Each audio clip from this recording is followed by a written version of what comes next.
Students, today we're going to do Civics Chapter 2, What is Democracy, Why Democracy, and in this, the features of democracy, the fourth feature of democracy, rule of law and respect for rights. Now, what the fourth feature says, a democratic government rules within the limits set by constitutional law and citizens' rights. Means the democratic government should rule within the limits set by the constitutional law, and give due consideration to citizens' rights. So we'll discuss this fourth law with the help of an example from Zimbabwe. In Zimbabwe,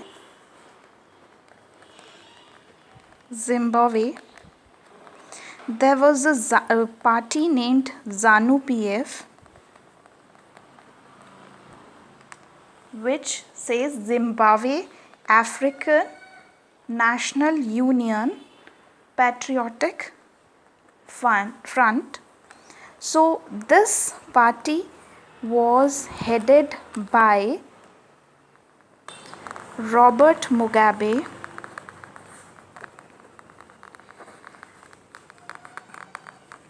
Now, this Robert Mugabe and this ZANU PF party helped Zimbabwe in attaining independence. Before independence, it did so much to help Zimbabwe attain independence, and in 1980, Zimbabwe got independent. Now, after independence, Robert Mugabe came to power. Since he was the leader of this party, he started ruling the country after independence, and elections were held regularly in Zimbabwe, and this ZANU PF won every time. But with time, the popularity of Robert Mugabe reduced. His popularity, he became less popular among the masses. So then also the Robert Mugabe won elections. His party won elections due to unfair means. He started practicing unfair means and winning elections. To win elections, he used unfair means, and he changed the constitution several times. He amended constitution to increase his power and become less accountable to people. Slowly, his motives changed and he wanted to become dictator. So he started changing the constitution frequently and increasing his power. Along with that, reducing his accountability. And also, he harassed his opposition parties. He harassed the opposition parties, his opponents. So he started harassing them. He would not allow them to rise. Also, he declared public protests and demonstrations as illegal. TV and radio was also controlled by ZANU PF party, by the government, and newspaper journalists, those who started criticizing Robert Mugabe or the party, they were also harassed.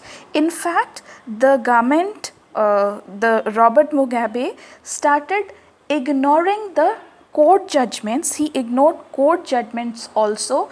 And then how can we say that though elections are taking place regularly, so this type of government is a democratic government? This is not at all a democratic government, since a country should follow the democratic principles to become a democratic country.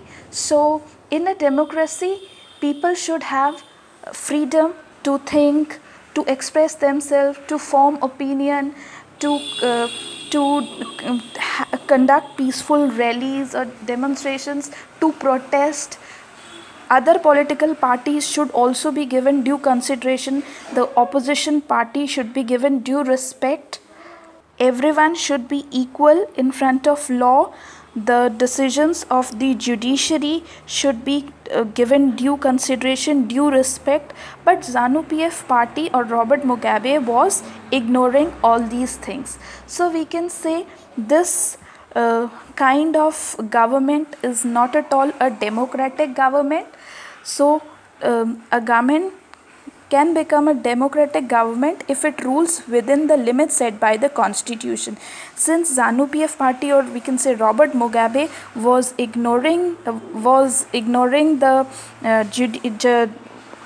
judgments of the judiciary and changing the constitution frequently for their own interests, and also ignoring citizens' rights, means the protests and the press and the rallies and TV media was harassed, was their views, the views of the people was ignored. So all this, from all this we can conclude that this kind of government is not at all democratic. It should have rule within constitutional limits and given due respect to citizens' rights.